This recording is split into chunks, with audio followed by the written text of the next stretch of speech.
Okay. At dahil nagpalambing si Kay Dream, ay binili natin ang pang-rider na caliper.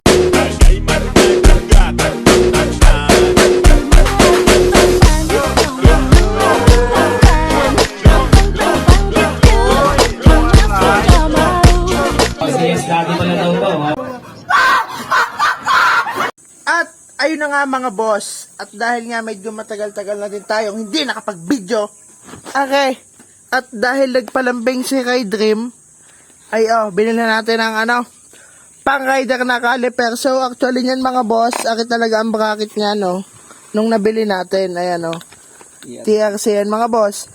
Pero binili natin ang wave bracket kasi nga pang wave ang ating outer tube mga boss. Yan, nakalas na nga ni boss nilang ating calipers na stock.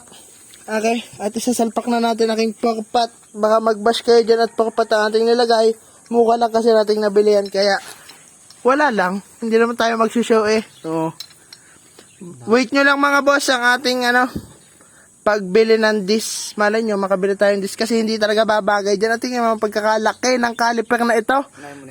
Tapos, ikakon mo sa bota disc. Naman. Yun, Mag-vlog ka muna. Tapos, ito nga yung panghuli natin mga boss. TRC pa ka ng bracket niyan. Pwedeng ito sa ilalim, Okay. Pugi. Yun na, nakabit na nga mga boss ang tawag dyan, bracket na TRC. So, yun lang ang problema natin mga boss at pagkakadungais kasi nga tag-ulang ngayon, July din sa amin. Ops. Magasgasan, Boss Nel. Boss Nel, mga magasgasan. Hindi maglusot. Dapat natatanggal muna pala ang gulong, Sagad na ka? Baka dapat natatanggal ang gulong. Ayan mga boss, naikabit na nga natin at meron tayo nilagay na pansamantalang tornilyo muna kasi nawawala yung kapakitner na rin tornilyo mga boss. Kaya naman, ano pa nga bang hinihintay natin? Di, salpakin na yan at nang maiblid na. So yun mga boss, tinatry na namin pablidin itong porpat natin. Tayo nyo lang, matravel po. Patagas muna daw, sabi ng ating head mechanic. Bleeding time na tayo din mga boss sa ating porpat Brembo calipers. At dahil nga mga boss, hindi pa natin masyadong gamay aking porpat caliper. At tinutulungan na tayo ni Boss Dex at siya ang expert natin dyan. So yun mga boss, at dahil nga nasalpak na aking panguna natin, tingnan nyo naman pagkakaganda. Ito lang ang problema natin talaga, itong buisit na bota disc na to. Kaya naman kinalas naman aking panghuli mga boss. Para palitan na nga itong ugliest caliper in the world. Alisin natin mga boss. Nagtatanong sa akin ng to pata caliper. Sabi ko meron ako sa bahay. Yung sa click. Batman yung item. Tapos alam, bigyan na.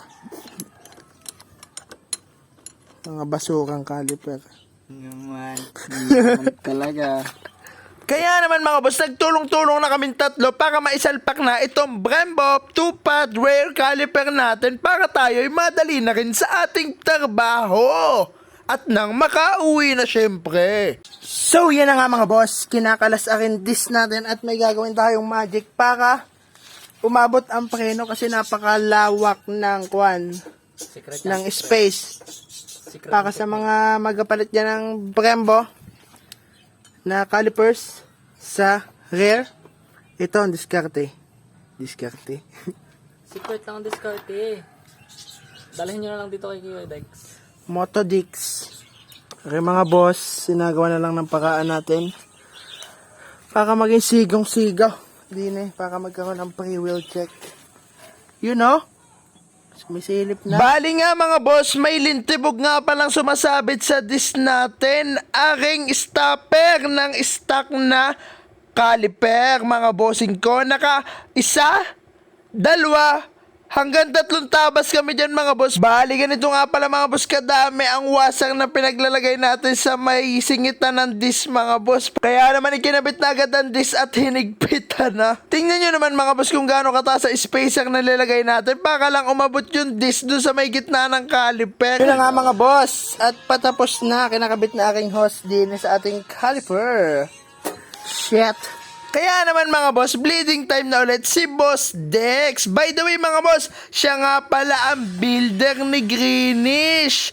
Kaya naman, solido, pulidong-pulido ang pagkakagawa niya. Yun mga boss, medyo nagkaka-pressure na. Testing nga. Ba.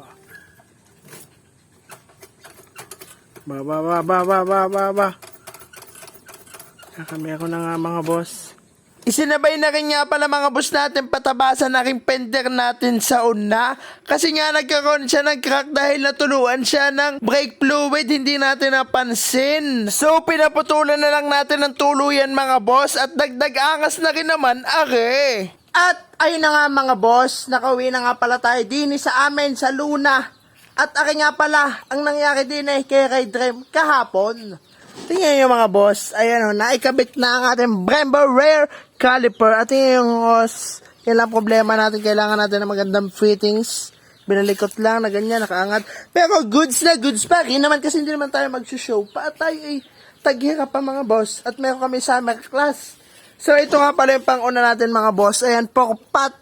Alam ko sasabihin nyo, hindi bagay ang buta. Siyempre, hindi bagay mga boss. Kasi nga, kailangan dapat natin nakamoto, triman lang. Pero binabalak pa rin talaga natin dyan mga boss is mag-NK mags tayo na yung pork holes mga boss. Ayan. Kasi para bumagay itong ating Brembo. So, mga dyan mga boss, baka naman meron kayo NK mags na pang rider. Ay di swap tayo dito sa ating strong rims na naka-small hub. Tapos naka-rare disc brake ang hub. So mga boss, ayan. At dahil naisalpak na nga mga boss, ay ano pa nga ba? Ay di ang kapirasong montage.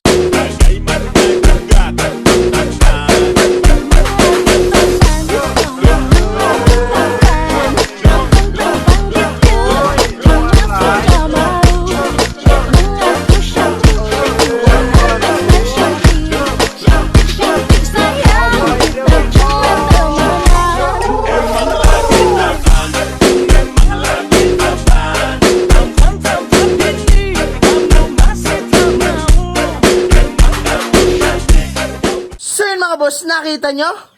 Ayos ga? So comment na nga dyan mga boss na mga dapat yung isuggest pa sa akin sa di na kay Ray Dream. So yun lang.